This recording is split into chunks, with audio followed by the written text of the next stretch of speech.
버림받은 성적표라는 시가 있습니다. 부산 고등학교 1학년인 장기준이라는 학생이 쓴 시입니다. 내용이 이렇습니다. 성적표 갖고 와봐.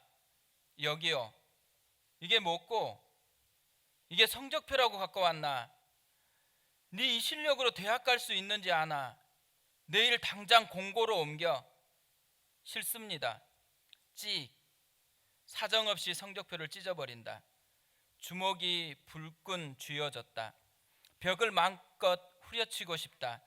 장기준, 예, 네 정말 일할래? 아버지는 네 하나만 믿고 사. 점점점. 말을 이으시지 못했다. 또 다른 아버지의 모습이 보인다. 못난 아들이구나. 성적표가 싫다. 이깟게 뭔데 나와 아버지 사이를 갈라놓아. 제목이 버림받은 성적표거든요. 근데 실제 버림받은 게 누구라는 얘기예요? 자기가 버림받았다라고 고백을 하고 있는 거죠. 이 시에서 진짜 가슴 아픈 표현은 마지막 문장인 것 같습니다. 이깟게 뭔데 나와 아버지 사이를 갈라놓아. 오늘 말씀을 보면요, 이깟게 뭔데 이런 고백을 하는 사람이 나옵니다. 한 병자인데요, 5절에 보면 거기 38회 된 병자가 있더라. 38년 동안이나 병이 걸려 있었습니다. 그뿐 아니에요. 7절을 보면 병자가 대답하되 주여, 물이 움직일 때 나를 못에 넣어주는 사람이 없어 내가 가는 동안에 다른 사람이 먼저 내려가나이다. 단지 오래 병이 걸린 게 아니고요, 깊은 중병에 걸렸습니다. 무슨 병인지는 모르겠어요. 그런데 스스로 조금은 움직이는데 불편해서 완전히 정상적으로는 움직이지 못한다라는 거죠. 이 사람이 38년 동안 이런 불편한 몸을 가지고 있다는 것도 굉장히 불쌍한 거잖아요. 그런데 이 사람이 진짜 가슴 아픈 거, 이 사람을 보면서 진짜 가슴 아픈 것은 외형적인 게 아니고 내면적인 겁니다. 이 사람의 마음을 보면 너무너무 가슴이 아픕니다. 참 가슴 아픈 표현이 등장을 해요.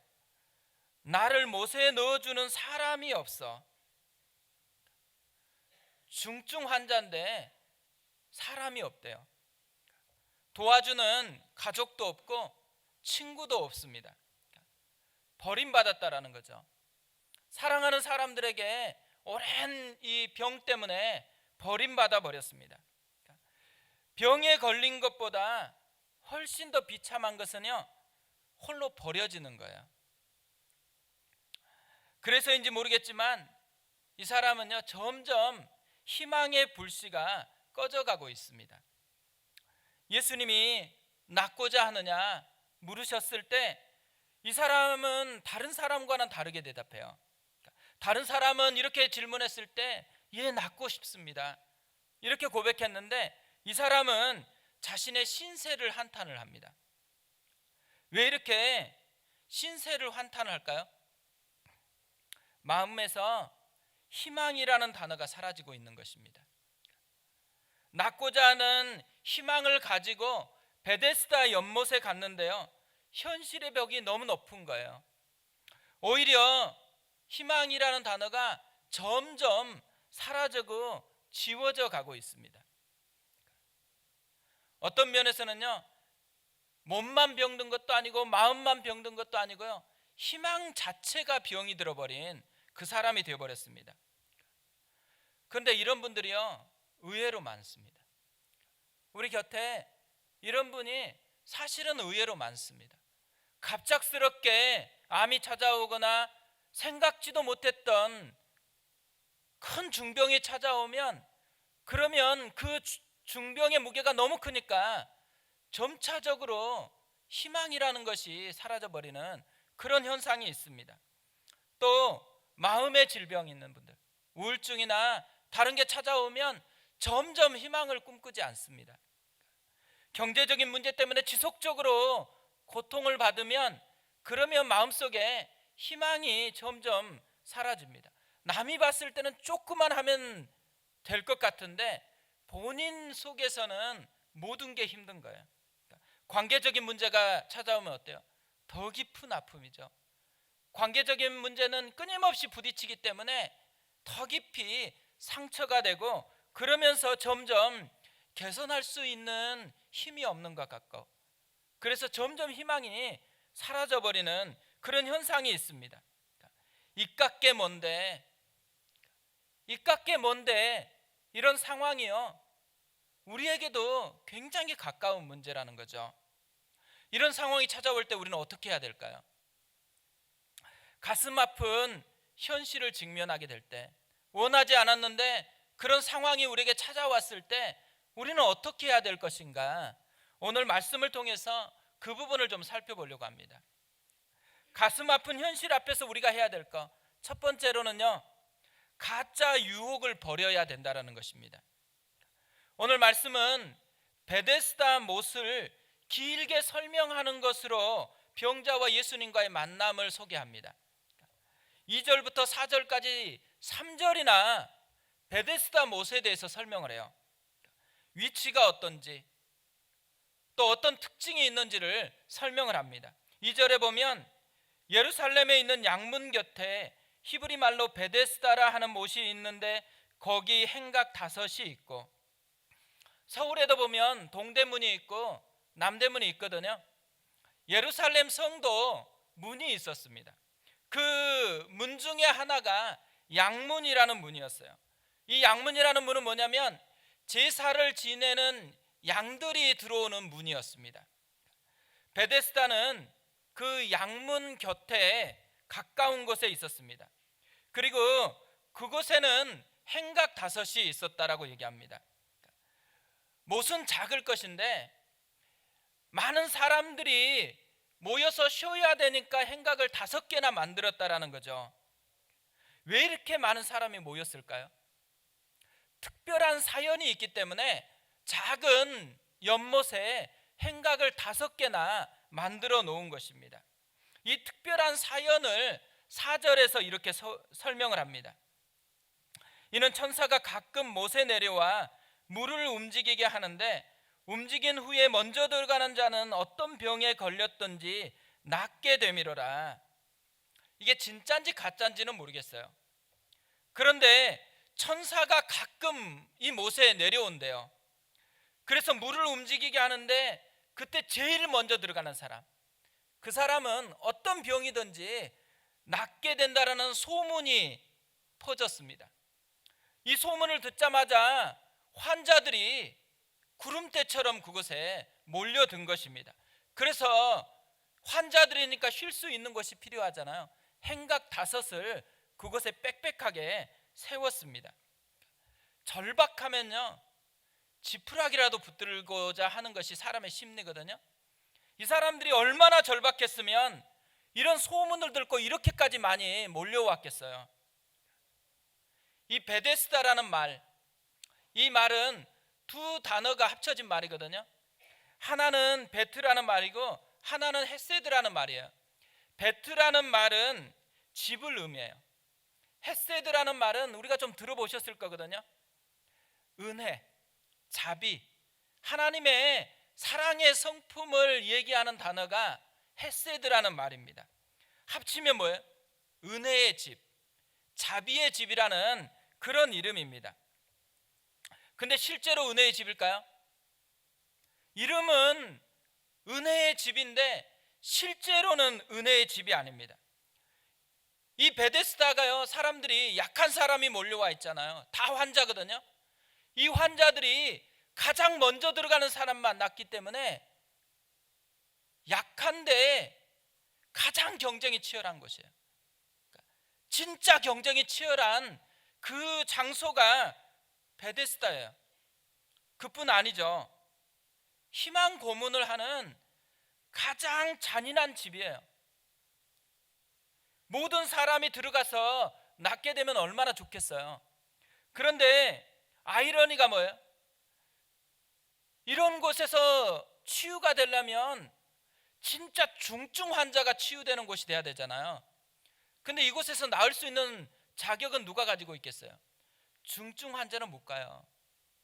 몸이 그 환자 중에 제일 건강한 사람이 제일 빨리 달려가서 그 물에서 치유가 되어지는 것이죠.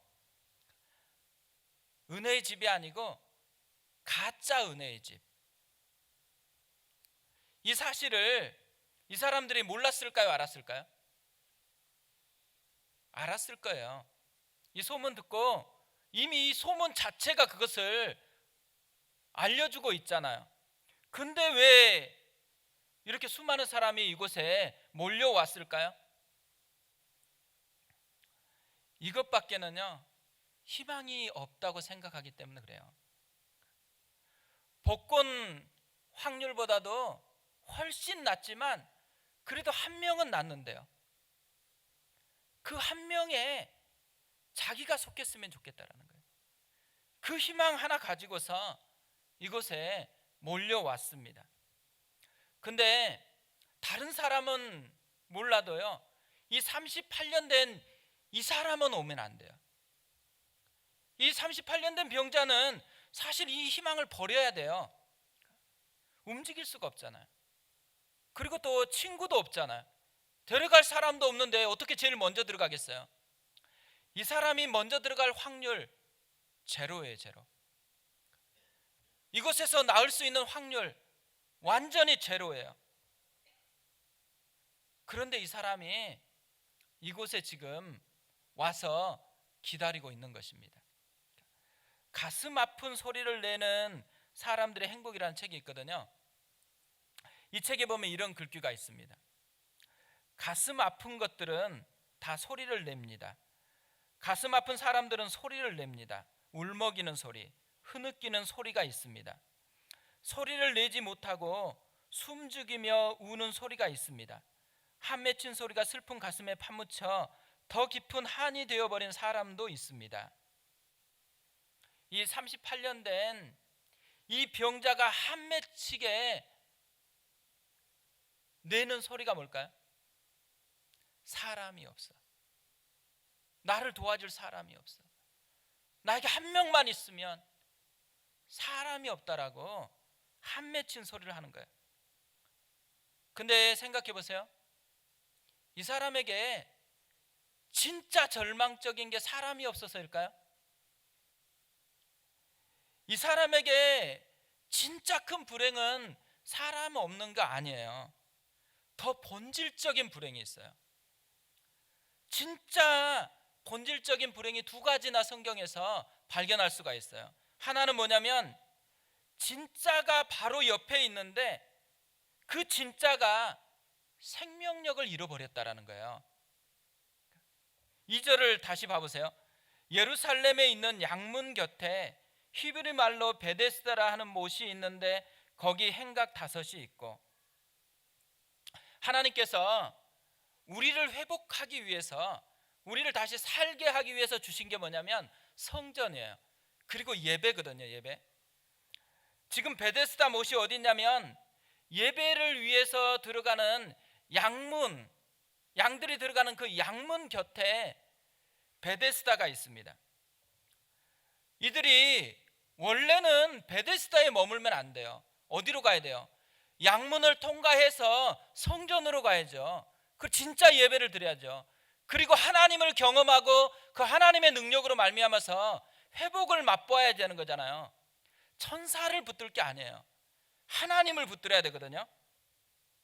그런데 진짜 헤세드의 공간이 바로 옆에 있는데 가짜 헤세드의 공간에 지금 머물러 있다라는 거죠. 왜 이런 일이 발생했을까요? 진짜 헤세드의 공간인 성전에서 그때 당시에도 예배가 드려지고 있어요. 양들이 들어가서 제사도 지내고 있고 다 원래대로 예배가 진행되고 있는데 뭐가 없어요? 하나님이 없어요. 하나님의 임재가 없어요. 하나님의 능력이 사람을 회복시키는 것으로 보여지지를 않고 있어요. 그러니까 기대감이 없어요. 성전을 향한, 예배를 향한 기대감이 없고 차라리 베데스다가 더 나을 것 같다라고 그렇게 여기면서 베데스다에 머물러 있다라는 거죠. 진짜 불행은요, 하나님이 원래 주신 본질적인 이 예배가 죽어버렸다라는 거예요. 우리가 예배를 드리고 있습니다. 예배를 드리고 있는데 어떤 사람은 하나님이 나에게 말씀하신대요. 어떤 사람은 하나님이 내 영혼을 만져주신대요. 나같이 강팍한 죄인을 하나님이 나를 사랑해 주신대요. 그런데 어떤 사람은요, 아무런 느낌이 없어요. 예배를 해치우고 있어요. 예배는 해치우는 것이 아니에요. 예배는 사건이어야 돼요. 예배는 하나님을 만나는 그때까지는 예배를 멈추면 안 돼요. 만약에 내 심령 속으로 하나님의 은혜가 스며들지 않고 있다 그러면 갈망해야 됩니다. 바디메오처럼 예수님이 지나가 버렸다라는 얘기를 들으니까 어떻게 해요? 예수님이 발걸음이 멈출 때까지 소리를 지른 거예요. 옆에서 시끄럽다라고 얘기해도 더 크게 소리 질러가지고 나사렛 예수여, 다윗의 자손 예수여, 나를 불쌍히 여겨달라고, 하나님 날 좀 만나달라고, 나에겐 주님이 필요하다고, 나는 주님을 만나야 된다고. 예배는 주님을 갈망하는 시간이에요. 주님을 만나야 돼요. 그 주님이 나를 만질 때까지는 갈망을 포기하면 안 돼요. 그런데 오늘 이 성전의 예배가 죽어버린 거예요. 진짜 헷세대의 공간이 기능을 상실해버렸기 때문에 가짜 헷세대의 공간으로 사람들의 마음이 쏠려졌다라는 거죠. 지금 시대의 성전은 누구예요? 건물이 아니고요, 우리 자신이 성전입니다. 우리 자신 안에서 예배가 있기를 원해요. 하나님이 우리 안에 거하고 우리를 통해 역사하고 우리와 만나고 싶어 해요. 우리가 진짜 사모해야 될 것은요, 우리 안에서 함께 하시는 하나님의 임재, 나를 회복시키기 위해서 내 안에 즐거이 거해 주시는 성령의 임재, 그것을 누리는 것입니다. 또 하나, 이들이 진짜 불행한 것 한 가지가 더 있어요. 가짜를 붙들었다라는 거예요. 진짜가 없어서 가짜를 붙들었을까요? 사실은 그렇지 않아요. 가짜의 유혹에 눈이 빼앗겨 가지고 진짜가 안 보이기 때문에 가짜를 붙드는 거예요. 지금 단풍이 굉장히 이제 화려하게 절정을 향해서 가고 있는 것 같아요. 제가 분당우리교회 사역할 때요, 파트너 전사님하고 같이 차를 타고 제가 운전을 해서 쭉 가는데 가을 되면 뒤에서 연신 감탄을 해요. 너무너무 예쁘다고, 단풍이 너무 예쁘게 물들었다고 막 감탄을 계속하고 있거든요. 그러면 제가 무슨 말 하겠어요? 아직 제 마음에는 가을이 오지 않았다고, 단풍이 제 마음속으로는 안 들어오고 있다고, 다른 생각으로 가득 차 있으니까 단풍이 그렇게 화려해도 마음을 적시지 못하는 거예요. 그러니까 못 누려요. 분명히 이 사람들이요, 예수님에 대한 소문을 들었을 거예요. 생각해 보세요. 건강한 사람이 예수님에 대한 소문이 솔깃해요? 병든 사람이 예수님에 대한 소문이 솔깃하겠어요? 병든 사람이 진짜 자기 같은 병을 고쳤다라는 얘기 들으면 얼마나 가슴이 뛰겠어요. 누가 예수님을 찾아왔냐면 니고데모가 예수님을 찾아왔어요. 그 사람 건강해요. 그런데 예수님을 찾아왔거든요. 이 말은 여기에 있었던 사람들은 분명히 예수님에 대한 소문을 들었을 확률이 너무너무 높다라는 거예요. 그런데 왜 안 갈까요? 자기를 고쳐주는데, 다른 사람도 고쳐주고 있는데 왜 안 가고 있을까요? 베데스다 못이라는 이 가짜의 마음에 빼앗겨 가지고 진짜 은혜인 예수님을 향해 못 나가고 있다라는 거죠. 가짜의 위험성이 뭐냐면요, 진짜를 방해한다라는 거예요. 가짜에 길들여지면 진짜를 누리지 못한다라는 거죠. 교회에서는요, 진짜를 경험해야 돼요. 교회에서 경험할 진짜가 뭐죠? 예수님을 경험해야 돼요. 하나님의 은혜를 경험해야 됩니다. 사람의 풍성함을 경험하려고 하면 항상 상처받아요. 만약에 저한테 인정받고 저한테 사랑받으려고 목마른 사람은 되게 불행합니다. 그래도 진짜 감사한 건 뭐냐면요, 저는 아이돌 같지는 않다라는 거예요. 제가 정우성이었으면 어떻게 됐겠어요? 근데 저는 아이돌 같지 않아요. 저는 뭐예요? 손가락이에요, 손가락. 하나님을 지적하는, 하나님께로 향하라고, 예수님을 바라보라고, 성령님을 붙들으라고, 하나님의 은혜가 훨씬 풍성하다고 계속 말해주는 스피커일 뿐이에요. 그러니까 저를 통해서 뭘 봐야 되냐면 하나님을 봐야 돼요. 저같이 부족해도, 저같이 깊은 죄인이어도 이 죄인을 사랑해주고 내 속에 거해주시는 은혜, 그러니까 그 하나님의 은혜를 보아야 된다라는 거죠.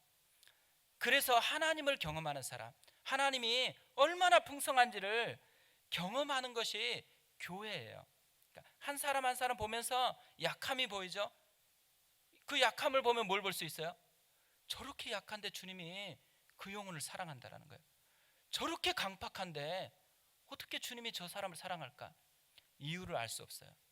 그 사람이 주님을 보여줘요. 나도 강팍해도, 내가 교만해도 그래도 주님이 다시 품어주고 용납해 줄 것이라는 주님의 은혜를 보는 곳, 이것이 교회입니다. 그래서 우리가 사람 보면서는요, 뭐만 신경 쓰면 되냐면 예수님이 저 사람 속에서 어떻게 역사하는지, 하나님이 저 사람 가운데 어떻게 하는지, 이걸 보는 거예요. 그 교회 공동체는 그런 하나님의 은혜를 보기 위해서 우리가 사람과 함께 만들어져 가는 것이 몸인 교회예요. 주님의 은혜가 풍성하게 경험되어지는 그런 교회 공동체가 되어졌으면 좋겠어요. 두 번째로요, 가슴 아픈 현실 앞에서 우리가 해야 될 것이 있다면 진짜를 붙드는 거예요. 6절을 보세요. 진짜가 나와요. 예수께서 그 누운 것을 보시고 병이 벌써 오래된 줄 아시고 이르시되 내가 낫고자 하느냐. 진짜는 예수님이죠. 예수님이 찾아왔어요. 예수님이 찾아와서는 이 사람을 보셨어요. 어떻게 보여요? 건성으로 본 게 아니에요. 깊게 이 사람의 모습을 보셨어요.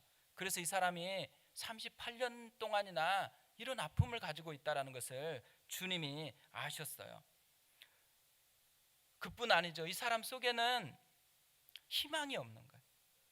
너무 절망적인 그런 처지에 놓여 있다는 걸 아시니까 예수님께서 물으셨어요.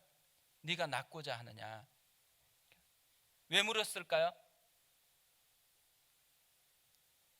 이 사람 속에 있는 희망의 불꽃을 다시 점화시켜 주려고. 너무 절망에 길들여져 버리고 너무 눌려 있으니까 이 질문을 통해서 다시 내면을 각성시키고 싶은 거예요. 그러기 위해서 주님이 물으셨어요. 그런데요, 주님이 그런 마음으로 물었는데도 불구하고 이 사람이 너무 절망에 빠지니까 딴소리를 해요. 낫고 싶다고 얘기하지 않잖아요. 이 사람 속에 발견할 수 있는 게 뭐예요? 믿음이 없어요. 전혀 하나님께 믿음으로 반응할 수도, 예수님께 믿음으로 기도하는 것도 아니에요. 그런데 놀라운 거, 이런 사람을 예수님이 지나가지 않아요. 믿음도 없는데, 자기에게 믿음을 표현하지도 않는데 주님께서 그를 일으켜 주세요. 8절을 보세요. 예수께서 이르시되 일어나 내 자리를 들고 걸어가라 하시니. 오늘 말씀을 묵상하다가요, 저는 이 부분이 너무너무 감동이 되는 거예요. 자꾸만 목사가 되고 그리고 개척교회를 하니까요, 무슨 의식이 많냐면 잘해야 되겠다는 생각 많아요. 잘해야 되겠다, 이런 생각 되게 많거든요. 근데 주님이 저를 위로해 주시는 것 같아요. 잘 못해도 괜찮다라는 거예요. 내 능력, 내게 힘이 있는 게 아니라는 거죠. 우리에게는 믿음보다 더 큰 게 있습니다. 그게 뭘까요? 은혜. 하나님의 은혜는 우리의 믿음보다 더 커요.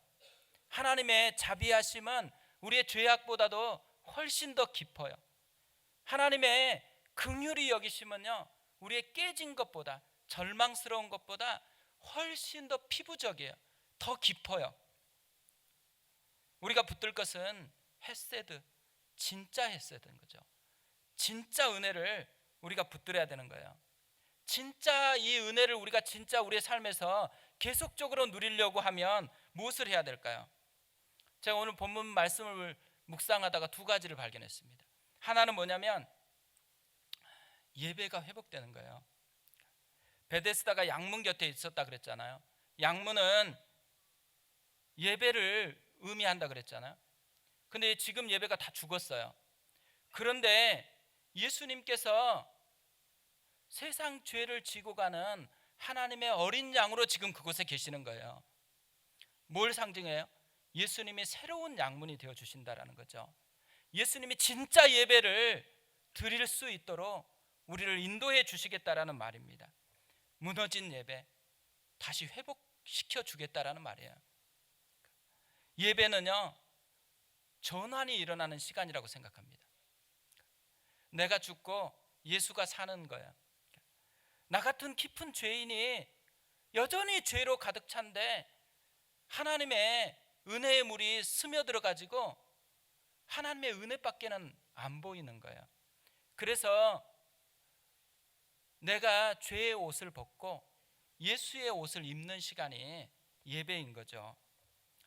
내 연약함이 있죠. 병든 것도 있고 관계가 깨진 것도 있고 상한 게 있어요. 근데 그것들이 예배 가운데로 나와서 다 뭘 다시 새로 입어요? 주님의 능력. 우리 가운데 임하시는 주님의 옷으로 다시 갈아입기 때문에 살아나는 시간, 그 시간이 예배입니다. 신앙의 회복은요, 예배의 회복에서 시작이 되어진다라는 것입니다. 느헤미야서를 보면요, 이 양문이 나와요. 느헤미야서는 무너진 성벽을 재건하기 위해서 그 재건되어지는 과정을 기록한 책이거든요. 그런데 무너진 성벽을 재건하는데 어디서부터 시작하냐면 양문에서 시작해요. 양문. 뭘 상징해요? 무너진 삶을 회복하려면 예배부터 회복해야 된다는 거예요. 예배가 회복이 시작해요. 뭔가 무너지고 뭔가 깨지고 가정에 불화가 있고 뭔 일이 있다 그러면 뭐부터 시작해야 돼요? 예배의 자리에 나와야 돼요. 평상시에 예배를 안 드렸어도 예배의 자리에 나와야 된다. 수요 예배든 무슨 예배든지 간에 나와서 예배가 회복이 되어지면 삶이 자연스럽게 회복되게 되어져 있는 것, 이것이 하나님의 원리라는 거죠. 이 사람이 회복되기 위해서는요, 베데스다 연못에 머무르는 것이 아니고 진짜 양문이 되어주신 예수님께로 나아와야 되는 거예요. 예수님께로 깊이 들어와야 되는 거예요. 그리고 그분을 기대해야 돼요. 그분이 우리의 생각보다, 우리의 연약함이나 우리의 한계보다도 그분의 은혜가 더 깊기 때문에, 그분의 사랑이 더 풍성하기 때문에 그분을 붙잡아야 된다라는 거죠. 두 번째로요, 이 헷세대의 은혜를 계속해서 누리려면 진정한 돌이킴이 필요합니다. 14절에 보면 그 후에 예수께서 성전에서 그 사람을 만나 이르시되 보라, 내가 나았으니 더 심한 것이 생기지 않게 다시는 죄를 범하지 말라 하시니, 예수님께서 병자를 고치신 후에 다시 만나는 경우는 많지 않아요. 거의 없습니다. 그런데 예수님이 이 사람은 다시 찾아왔어요. 왜 찾아왔을까요? 몸은 나았어요. 근데 진짜 더 깊은 은혜를 경험해야 되는 거예요. 진짜 더 깊은 은혜를 경험해야 되는데 그 은혜를 방해하는 것이 있는 거예요. 그게 뭐예요? 죄. 죄가 하나님과 우리 사이를 갈라놓았다 그래요. 그래서 이 죄라는 장벽을 깨트려야지만 하나님의 은혜가 될 수가 있으니까 주님이 다시 한번 찾아온 거예요. 찾아와서 뭐예요? 다시는 죄를 범하지 말라. 너 진짜로 돌이켜야 된다. 너 옛날에 죄의 습관에 빠지지 말고 그거 끊어버리고 진짜 돌이켜야 된다. 그래야지만 네가 진짜를 누릴 수 있어. 이게 주님이 이 사람에게 와서 도전하는 것이죠. 신앙생활하는 것은요, 기적을만 경험하는 게 아니에요. 내가 병들었다가 나아지는 거, 내 모든 환경적으로 어려웠다가 나아지는 거, 이것이 신앙생활의 꽃이 아니에요. 신앙생활의 진짜 꽃은 뭐예요? 진짜 헷세대를 누리는 거예요. 진짜 하나님의 사랑을 누리고 맛보는 거죠. 진짜를 맛보기 위해서는 반드시 해결해야 되는 게 뭐냐면 죄로부터 돌이키는 거예요. 사소한 죄라고 여기지 않아야 됩니다. 요즘은 죄를 굉장히 쉽게 생각하는 시대예요. 그 죄에 대한 자꾸 경각심이 점점 낮아지고 있어요. 그런데 그것 때문에 뭘 못 누려요? 그것 때문에 하나님의 사랑의 깊이를 못 누려요. 그러니까 어때요? 다 세상 사람이나 우리나 별반 차이 없이 그냥 살아가고 있는 거예요. 내가 세상 사람과 별반 차이가 없다. 그러면 점검해 보셔야 된죠. 진짜 돌이키고 있는 건지. 하나님이 내 속에서 그렇게 역사하고 싶고 그렇게 사랑을 드러내고 싶은데 그걸 방해하는 것이 혹시 내 안에 없는 것인지, 그게 있다면 그걸 돌이켜야 돼요. 그걸 돌이켰을 때 진짜 풍성한 하나님의 은혜를 경험한다라는 거죠. 지난 한 주간 개인적으로 저는 저를 점검하는 시간을 가졌습니다. 깊이 돌아보았어요. 그러니까 돌아보는 것 자체는 굉장히 괴로워요. 그러니까 너무너무 답답하고 힘겨운 것들이 너무너무 많은 거예요. 그러니까 특별히 돌아보면서 계속 생각했던 주제가 두 가지입니다. 하나는 제 자신의 성숙도, 성숙 조금만 더 했으면 좋겠다 이 생각을 하는데, 이걸 생각하면 생각할수록요, 내 죄가 더 깊다라는 것이 계속 발견이 되는 거예요. 그리고 이 죄가 더 깊은 것, 이 연약함이 다른 사람에게는 상처가 될 수 있고 다른 사람은 힘겨움이 될 수 있겠다. 그러니까 주님을 조금 더 보여주는 그 사람 됐으면 좋겠는데 이게 생각보다 쉽지 않은 거예요. 설교가 쉽거든요. 설교대로 사는 게 쉽지가 않은 거예요. 그런데 이 마음의 갈증이 계속 생겨나는 거예요. 또 하나, 우리 공동체. 저는 공동체가 출발할 때요, 사도행전 설교를 했거든요. 지금도 사도행전 수요 오전 기도회를 하고 있는데 그때 제 마음에 가슴 뛰게 했던 게 있어요. 사도행전 2장 같은 공동체, 진짜 서로 사랑하는 그런 공동체 됐으면 좋겠다라는 가슴이 뛰었거든요. 근데 가슴이 뛰었던 이유가 뭐냐면 사도행전 2장의 공동체는 노력해서 된 게 아니더라고요. 성령이 임하시니까, 성령께만 반응하고 성령께만 붙들리니까 사람이 사랑을 하더라고요. 금방 서로 만난 지 얼마 안 됐는데도 허물을 보지 않고 사랑을 하더라고요. 그런데 시간이 지나면 지날수록요, 우리가 제가 기대했던, 제가 갈망하는 그 정도 수준은 아닌 거예요. 근데 다들 열심히 하거든요.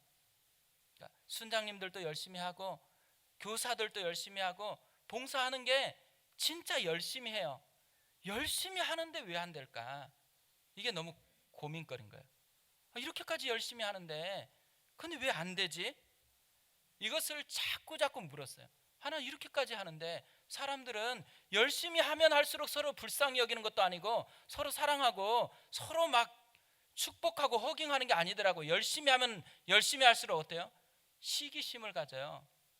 질투를 해요. 이게 이해가 잘 안 되는 거예요.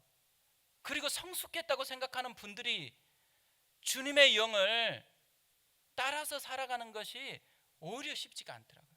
근데 그거는 저를 보면서도 느껴요. 제 안에도 그러니까. 이러면서 뭔가 문제가 있는데 답이 없으니까 답답한 거예요. 이게 진짜 이것을 조금만 뛰어넘고 싶은데 그 이상으로 안 가니까 너무 답답해가지고 하나님 앞에 묻고 또 묻고 그러면서 시간을 보냈습니다. 답답한 마음으로 하나님께 묻는데요, 갑자기 찬양 하나가 제 입에서 튀어나왔어요. 주가 일하시네, 주가 일하시네, 주께 아끼지 않는 자에게, 주가 일하시네, 주가 일하시네, 신뢰하며 걷는 자에게. 1절 가사가 이렇게 되어 있습니다. 날이 저물어 갈 때, 빈들에서 걸을 때, 그때가 하나님의 때, 내 힘으로 안 될 때, 빈손으로 걸을 때 내가 고백해 여호와 이래. 2절은 이래요. 우리 모인 이곳에 주님 함께 계시네, 누리네 아버지 은혜, 적은 떡과 물고기 내 모든 걸 드릴 때 모두 고백해 여호와 이래.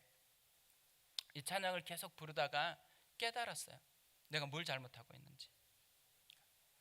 내가 잘못하고 있는 진짜 중요한 포커스가 어디 있냐면요, 우리가 누릴 것은 내 힘이 아니더라고요. 아버지 은혜, 하나님이 일하시는 거, 주가 일하시는 거, 그것을 누리고 그것에 포커스를 두고 나아가야 되는데, 자꾸 어디에 있냐면 내가 얼마나 열심히 할 것인지, 사람이 어떻게 해야 될 것인지, 이런 것에 굉장히 많은 초점을 두고 있다는 것을 깨달았어요.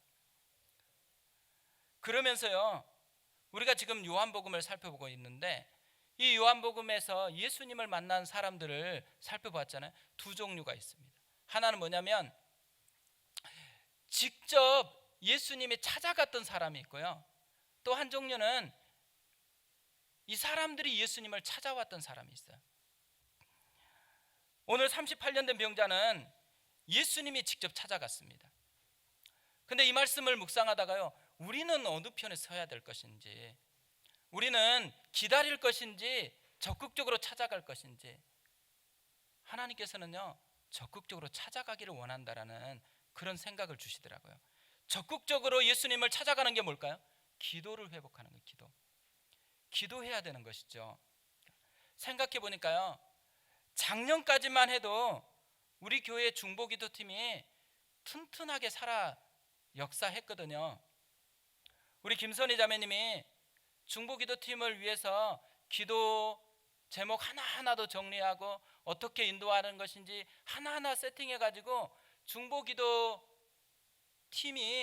예배 때마다 계속적으로 건강하게 운영이 됐습니다. 이곳으로 이사 왔는데요, 기도할 장소가 없어졌어요. 그리고 하나하나 또 사정들이 생기면서 한 사람 한 사람 빠져나가더니만 지금 기도하는 사람이 누가 있어요? 지금도 제 아내 외에는 중보 기도하는 사람이 다 사라져 버렸습니다. 그러니까 기도도 안 하는데 이렇게 되어진다는 건 은혜이기죠. 은혜예요, 은혜. 하나님께서요 이걸 다시 회복해야 된다는 마음을 주신 거예요. 제가 왜 이렇게 됐을까 생각해 보니까 제 잘못이더라고요. 이게 진짜 중요한 것인데 제가 이 중요함을 소홀히 했다라는 이 내적인 깨달음이 있었습니다. 그래서 다시 기도를 회복하려고 해요. 우리가 기도를 회복하는데 어떻게 할까, 이런 특수성이 있으니까 어떻게 할까 막 생각이 되게 복잡하지만 많은 생각이 나더라고요. 수요 오전 기도회 하고 오후에 중보기도팀을 따로 만들어 가지고 기도를 해야 되겠다. 금요일 날 교육자 회의 끝마치고 저녁에 모여 가지고 중보기도팀만 기도회를 해야 될까? 또 예전에 제가 청년 때 토요일 날 리더 모임이 딱 끝마치면 의자 세팅을 다 돼 있잖아요. 그러면 한 자리 이제 처음에 갔을 때는 몇 명 안 됐어요. 그러니까 제가 처음에 갔을 때 맡은 섹터가 4줄이었거든. 장의자 4줄. 장의자 4줄에 앉는 한 사람 한 사람이 다 복을 받게 해주시고 예배에 앉자마자 은혜가 있게 해주시고 하나님의 영이 그 사람의 영혼을 만져달라고, 그 기도로요 9시 반부터 해가지고 10시 반, 11시 반 그렇게 기도하고 저녁에 집으로 들어갔어요. 그리고 또 새벽같이 주일날 봉사하려고 나왔거든요. 근데 그때마다 은혜가 있었어요. 예배를 들을 때마다 가슴 터질 것 같은 그런 은혜가 있었거든요. 그런데 제가 생각해 보니까 우리 교회는 그런 게 없어요. 너무 믿음이 좋은 거예요. 하나님께서 진짜 기도의 수고를 통해서 마음이 일궈지게 해요. 하나님을 바라보고 하나님을 사랑하고 하나님이 역사할 것을 바라보게 만드는 거죠. 그래서 이런 예배 기도와 모든 것들이 좀 회복했으면 좋겠다, 이런 생각이 너무너무 많이 들었거든요. 그래서 다음 주부터 하겠습니다. 그러면 어떻게 돼요? 다 힘들어할 것 같아가지고 하나하나 다시 쌓아갈 거예요.